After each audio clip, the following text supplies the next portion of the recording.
गांव में 4 ब्राह्मण रहते थे जो बचपन से एक साथ बड़े हुए थे।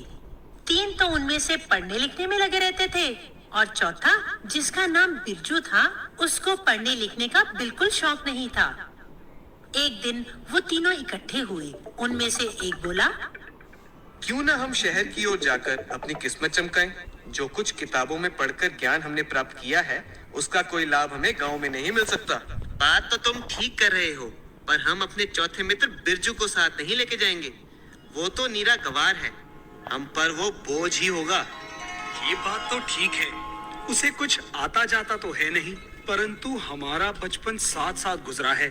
हम उसे यहाँ छोड़ भी तो नहीं सकते। चाहे जो हो, उसे ले चलते हैं। जो हम कमाएंगे उसमें से कुछ उसे दे दिया करेंगे। ठीक है, जैसी तुम्हारी मर्जी।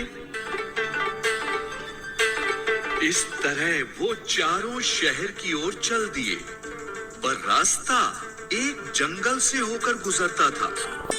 जब वो चारों जंगल के भीतर कुछ दूर तक पहुंच गए कि अचानक उन्हें हड्डियों का एक ढांचा दिखाई दिया।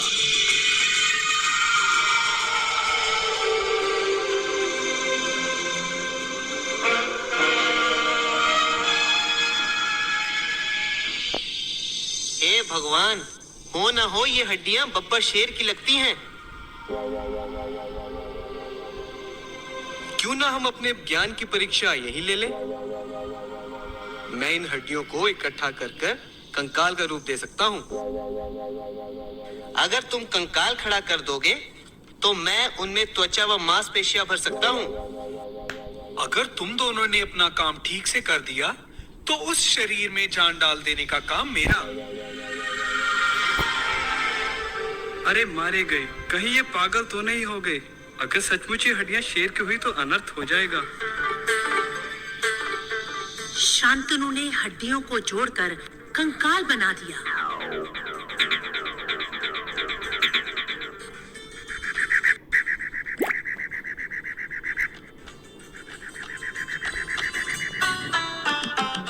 देखा, मैंने कहा था ना कि हड्डियां शेर की ही हैं। तुम बहुत विद्वान हो शांतनु। अब देखते हैं चंदर क्या करता है। अब मुझे भी तो अपना काम करने दो। देखो मैं इसमें कैसे त्वचा व मांसपेशियां भरता हूँ।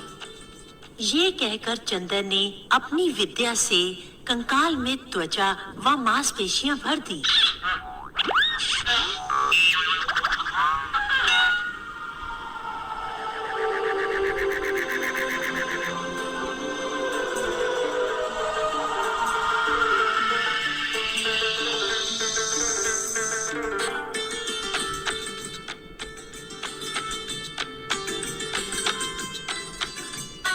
बिरजू, क्या तुम्हें अब नहीं लगता कि तुम्हें भी पढ़ना चाहिए था?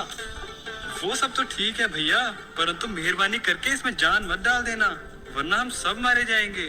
तू इतना एहसान फरामोश होगा, मुझे नहीं पता था।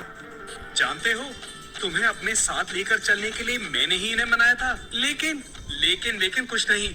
अब जब मेरी बारी आई अपना ज्ञान दिखाने की, तो तू मुझे रोकना चाहता है। तो ठीक है, जैसी तुम्हारी मर्जी, परंतु मुझे पहले पेड़ पर चढ़ तो लेने दो। जा जा डरपोक जा। बिरजू लपक कर पेड़ पर चढ़ गया।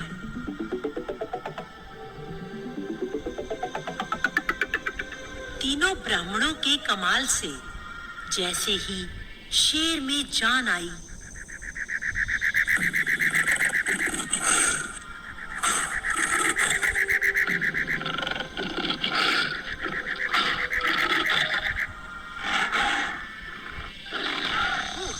वो तीनों को मारकर खा गया।